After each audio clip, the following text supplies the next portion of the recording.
안녕하세요. 세상 모든 잡다한 지식 세모잡지입니다. 여러분은 혹시 2010년도에 개봉한 원빈 주연의 영화 아저씨를 기억하시나요? 저는 아주 재미있게 봤습니다. 당시 20살이었던 저는 그 영화를 보고 극중 원빈이 속한 부대에 대해 관심이 생겨서 나도 한번 가볼까 하고 찾아본 기억이 있습니다. 물론 저는 평범한 부대에서 평범하게 삽질하다가 나왔습니다. 그 영화가 나오기 전에도 북파공작원의 존재는 공공연히 알려져 있었지만 그 영화를 계기로 해서 더욱 대중적으로 그들의 존재가 알려졌었죠.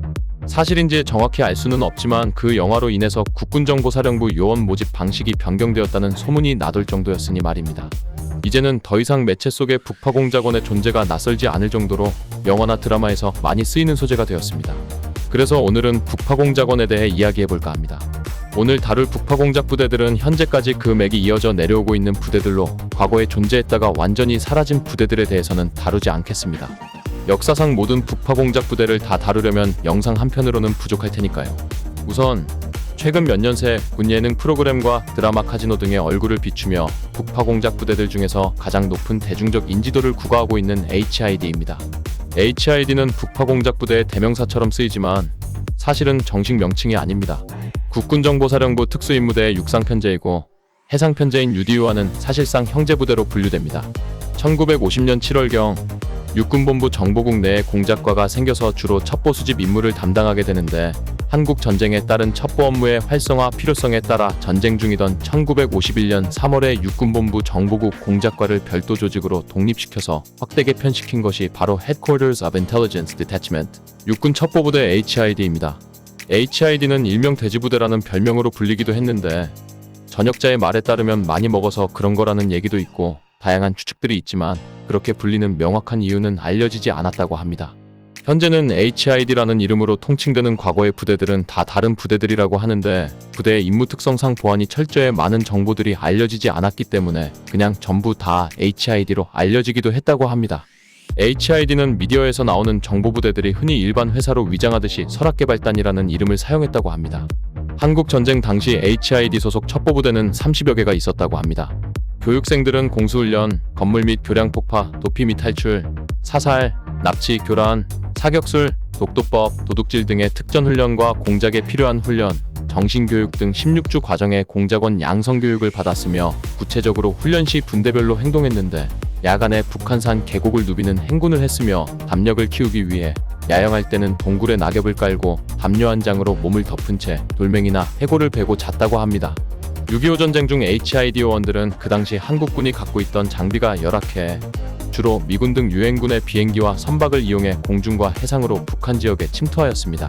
대부분의 북파공작 부대들이 그렇듯 김신조 사건 이후 HID 역시 대대적인 변환의 시기를 맞았고 1972년 육군 정보대를 통합해 육군정보사가 되었다가 1990년 각군 정보부대를 통합한 것이 현재의 국군정보사령부의 특수임무대입니다. 훈련의 구체적인 내용과 강도까지는 보안사항이라 자세히 알 수 없지만 10에서 20년 전까지만 하더라도 훈련 도중 사망자가 나올 정도로 극한의 훈련을 소화했던 것으로 보입니다. 다만 2016년 18년에 전역한 전역자들의 말에 따르면 현재는 예전보다 훨씬 안전한 환경에서 훈련이 진행되며 그것이 낮은 훈련 강도를 의미하는 것은 아니라고 하네요. 여담으로 2002년 9월에 서울 영등포역에서 벌어진 특수임무자 출신들의 시위 영상을 보면 혈기왕성한 20대 초반 젊은이들인 전경들을 상대로 압도적인 전투력을 보여주는 50에서 60대 HID 전역자들의 모습을 확인할 수 있습니다. 소개해드릴 두 번째 부대는 HID의 형제부대라고 말씀드린 UDU 해상정찰대입니다. UDU 역시도 HID와 마찬가지로 공식 명칭이 아니며 과거의 부대 명칭인 Underwater Demolition Unit의 약자입니다. 또한 HID와 마찬가지로 대외적으로는 일반적인 회사 이름을 사용합니다.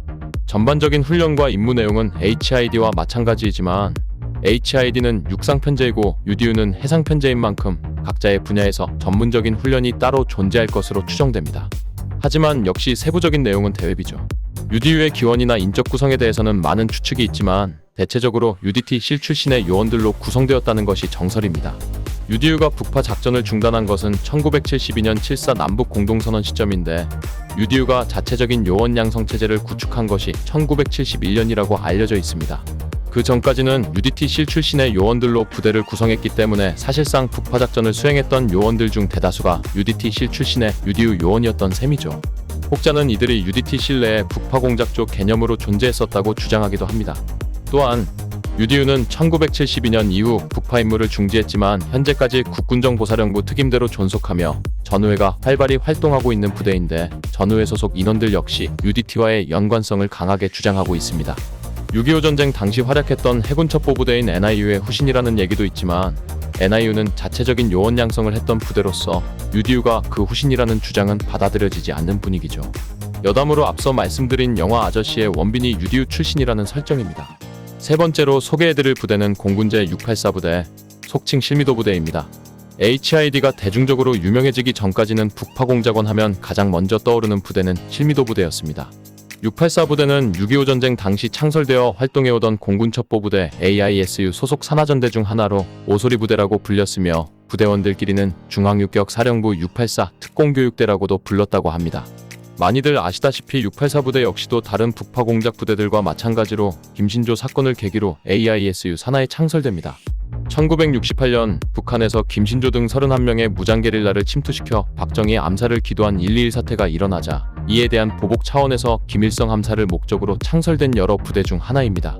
영화를 통해 이 부대의 실체가 세상에 알려지며 많은 논란을 낳기도 했었는데 이유는 영화에서 묘사된 것과는 달리 부대원들이 모두 사형수, 조폭, 흉악범 등이 아니라 부대 창설을 위해 모집된 평범한 민간인들이었다는 사실입니다. 실제로 범죄자 출신을 모아서 만든 부대는 실미도 부대가 아니라 같은 성격을 지닌 육군 소속의 성갑도 부대입니다. 실미도 부대는 원래 정말로 사형수를 포함한 범죄자를 모집하기 위해 중앙정보부에서 부산, 광주, 전주, 대구 교도소에서 물색하였으나 당시 사형수는 120명이지만 형 집행 이후 유가족에게 시신을 인도해야 하는데 특수부대에 선발되면 시신을 찾을 수 없어 사회적 문제가 된다는 법무부 측의 반대로 인해 민간인을 대상으로 모집을 한 것입니다.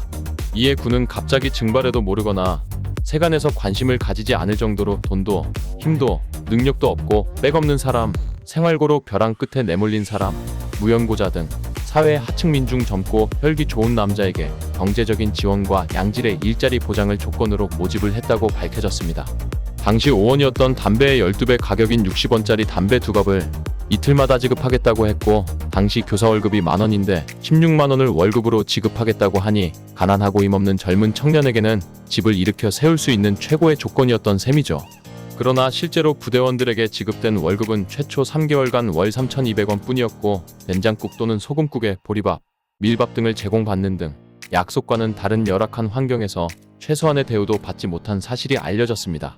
이들이 청와대로 쳐들어가기로 마음먹은 것도 북파가 계속해서 미뤄진 탓도 있지만 열악한 환경과 인간 이하의 대우에 격분했기 때문이죠. 실제로 몇몇 부대원들은 훈련과 상관없이 교육대장에게 맞아 죽기도 했다는 증언이 있습니다.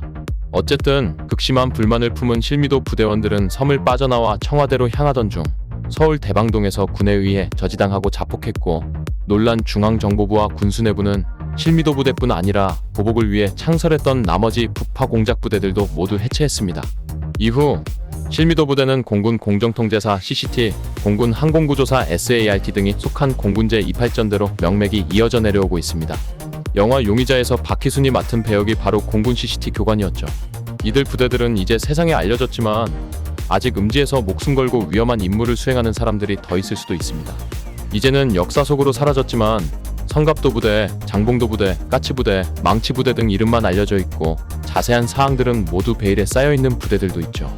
임무 특성상 고되고 위험한 것은 어쩔 수 없더라도 국가를 위해 기꺼이 희생하는 사람들에 대한 예우만큼은 제대로 해줬으면 하는 바람이 있습니다. 감사합니다. 세모잡지였습니다.